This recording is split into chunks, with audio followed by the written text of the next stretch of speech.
بسم اللہ الرحمن الرحیم۔ السلام علیکم ورحمۃ اللہ وبرکاتہ۔ دوستو، قمری سال 1443 ہجری کا آغاز ہو چکا ہے۔ آج میں اس موضوع پہ بات کروں گا کہ ہم اکثر یہ کہتے ہیں کہ قمری سال اسلامی سال ہے، لیکن شمسی سال کو ہم اسلامی سال نہیں کہتے، جبکہ حقیقت یہ ہے کہ شمسی اور قمری دونوں اسلامی سال ہیں۔ گو کہ قمری سال کی زیادہ اہمیت ہے اور اس کا یاد رکھنا مسلمانوں پر فرض کفایہ ہے، لیکن شمسی سال بھی اسلامی سال ہی ہے۔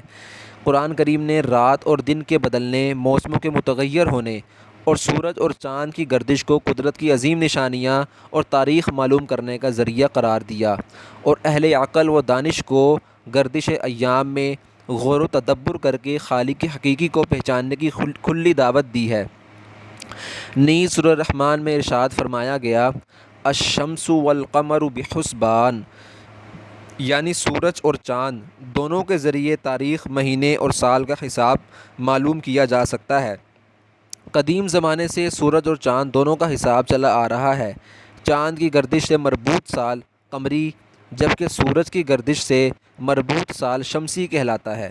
اسلام نے قمری حساب کو شمسی حساب پر فوقیت اور ترجیح دی ہے، اور روزہ، عید الفطر، عید الاضحیٰ، ایام قربانی، حج، زکوٰۃ، بیوہ خاتون کی عدت اور دیگر احکام شرعیہ کو قمری حساب سے مربوط کیا ہے۔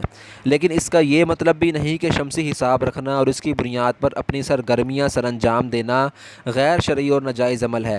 آپ دیکھیں کہ دنیا بھر میں اوقات نماز کا دائمی نقشہ جو ہے وہ شمسی سال سے مربوط ہے، اور کوئی اسے غلط اور ناجائز قرار نہیں دیتا۔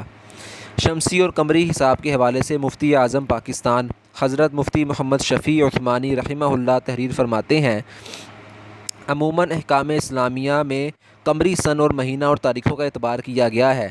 نماز، روزہ، حج، زکوٰۃ، عدت وغیرہ اسلامی فرائض و احکام میں قمری حساب ہی رکھا گیا ہے۔ یعنی کہ جب رمضان المبارک جو ہے وہ اسلامی سال قمری سال کے حساب سے ہوتا ہے، اسی طرح بیوہ کی عدت قمری سال کے حساب سے ہوتی ہے، زکوٰۃ بھی قمری سال کے حساب سے، حج بھی، اسی طرح نماز وغیرہ۔ اس کے یہ معنی نہیں کہ شمسی حساب رکھنا یا استعمال کرنا ناجائز ہے، بلکہ اس کا اختیار ہے کہ کوئی شخص نماز، روزہ، زکوٰۃ اور عدت کے معاملہ میں تو قمری حساب شریعت کے مطابق استعمال کرے، مگر اپنے کاروبار، تجارت وغیرہ میں شمسی استعمال کرے۔ شرط یہ ہے کہ مجموعی طور پر مسلمانوں میں قمری حساب جاری رہے، یعنی مسلمانوں کو قمری حساب لازمی طور پر آنا چاہیے، ان کو یاد ہونا چاہیے کہ کون سا قمری سال، کون سا قمری مہینہ، کون سی قمری تاریخ چل رہی ہے، تاکہ رمضان اور حج وغیرہ کے اوقات معلوم ہوتے رہیں۔ ایسا نہ ہو کہ اسے جنوری، فروری کے سوا کوئی مہینے ہی معلوم نہ ہو۔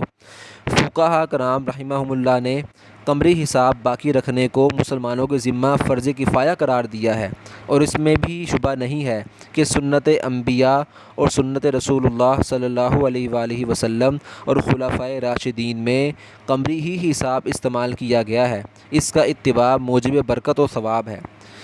اس تحریر کا آپ حوالہ دیکھ سکتے ہیں، معارف القرآن، جلد نمبر 4، صفحہ نمبر 507 سے یہ ماخوذ ہے۔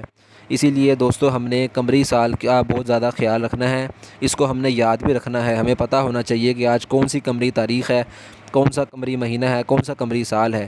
یہ ہمارے ذمے، مسلمانوں کے ذمے فرض کفایہ ہے۔ آپ نے اس تحریر کو آگے زیادہ سے زیادہ شیئر کرنا ہے تاکہ سب لوگ اس کے بارے میں جان سکیں۔ جزاک اللہ خیرہ۔ السلام علیکم ورحمۃ اللہ وبرکاتہ۔